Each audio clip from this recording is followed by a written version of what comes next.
Hello everyone and welcome to the class. In today's class, we are going to discuss about a static important topic which is called weathering. एक हम ऐसे topic को study करने जा रहे हैं जिसे हम वेदरिंग कहते हैं और वेदरिंग के एसोसिएटेड टॉपिक यानी अपक्षय और अपक्षय से लगने वाला एक और टॉपिक है जिसमें वेदर्ड यानी कि जो टूट फूट हुई वाली चट्टानें होती हैं उनका क्या होता है, मूवमेंट होता है। एक प्लेस से दूसरे प्लेस पर वो क्या करती हैं, मूव होती है by the agents like wind, like water, like glacier. जो टूटी हुई चट्टानें होती हैं वो किससे, कौन ले जाता है उनको, हवा ले जाती है। उनको बहता हुआ जल ले जाता है, उनको ग्लेशियर ले जाते हैं। तो पहला पॉइंट इसमें है वेदरिंग यानी अपक्षय। किसी ने क्वेश्चन किया कि अपक्षय या वेदरिंग है क्या। तो वेदरिंग का जो कॉन्सेप्ट है वो ये स्टैटिक या स्थिर प्रक्रिया है, या कह सकते हैं स्टेबल या स्थिर। स्थिर क्रिया है और इस स्थिर क्रिया में या स्टेबल वर्क में होता क्या है, इस स्टेबल वर्क में डिसइंटीग्रेशन और डीकंपोजिशन, यानी एक टर्म में होता है विघटन, यानी एक स्थिर क्रिया है जिसमें क्या होता है, विघटन होता है और क्या होता है, वियोजन होता है। Disintegration and decomposition. और किसका होता है, ये रॉक्स का होता है, यानी चट्टानों का होता है। तो अपक्षय क्या है, अपक्षय एक स्थिर क्रिया है यानी स्टेबल प्रोसेस है, ठीक। और स्थिर प्रक्रिया में होता क्या है, डिसइंटीग्रेशन होता है यानी विघटन होता है, और डीकंपोजिशन होता है यानी वियोजन होता है। किसका, रॉक्स का। तो the decomposition and the disintegration of rocks is called weathering. अब ये प्रोसेस क्या है, और ज्यादा आसान शब्दों में सुने तो क्या कहते हैं इसे, रॉक्स या चट्टानों में टूट फूट होना तथा उनका बिखरना। और क्या होना, उनका बिखरना। वो क्या होती है, बिखर जाती है कुछ इस तरीके से। ये एक रॉक है। अब इस रॉक में या इस चट्टान पे ह्यूमन एक्टिविटीज, फिजिकल एक्टिविटीज या दूसरी एक्टिविटीज फिजिकल ह्यूमन के थ्रू ये क्या हो, ये छोटे छोटे पार्ट में टूट जाए और कुछ इस तरीके से बिखर कर आपस में क्या हो, रह जाए। तो ये जो बिखरे हुए पार्ट होते हैं, डिसइंटीग्रेटेड पार्ट होगा, इसी को कहते हैं हम अपक्षय यानी वेदरिंग। तो वेदरिंग एक प्रक्रिया है, नेचुरल प्रोसेस है। उसे ह्यूमन बीइंग उसका एजेंट हो या नेचर उसका एजेंट हो, उससे चट्टानें टूट फूट कर बिखर कर रह जाती हैं, उनमें कोई मूवमेंट नहीं होता है। इट मींस वेदरिंग में मूवमेंट नहीं होता है, चट्टानें टूट फूट कर एक प्लेस पर बिखर कर रह जाती है। क्लियर, आगे बढ़ते हैं। अब वेदरिंग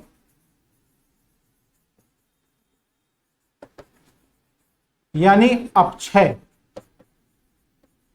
इस अपक्षय में या वेदरिंग के लिए कुछ रेगुलेटर या रेगुलेटरी फैक्टर्स होते हैं, यानी अपक्षय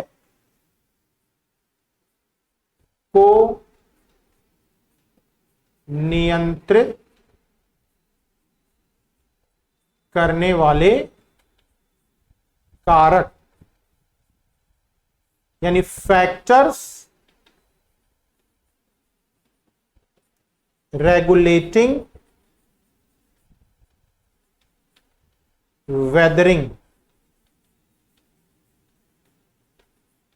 यानी अपक्षय को नियंत्रित करने वाले कारकों में कौन कौन है, कौन नियंत्रित करता है, कौन ये डिसाइड करेगा कि अपक्षय कितना हो रहा है या कितना नहीं हो रहा है। उसमें पहला पॉइंट जो है वो क्या है, वो है चट्टानों की संरचना, यानी कॉम्पोजिशन ऑफ रॉक्स। ठीक है, संरचना तथा संगठन, it means structure and composition of rocks.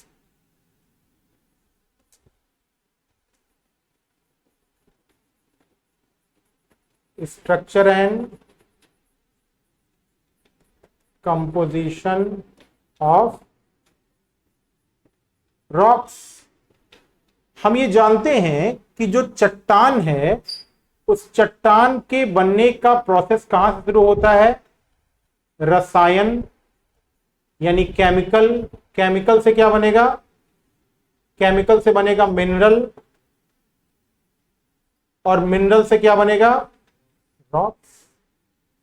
तो जिस केमिकल से इनका कंपोजिशन हो रहा है या जिस प्रकार के मिनरल से इनका स्ट्रक्चर मिल रहा है, उनका नेचर सॉफ्ट यानी मुलायम, हार्ड यानी कठिन, या सॉल्युबल यानी घुल जाने वाले, या नॉन सॉल्युबल ना घुलने वाले, परवियस जिसमें जल प्रवेश कर जाए, या इम्परवियस जिसमें जल प्रवेश ना करे।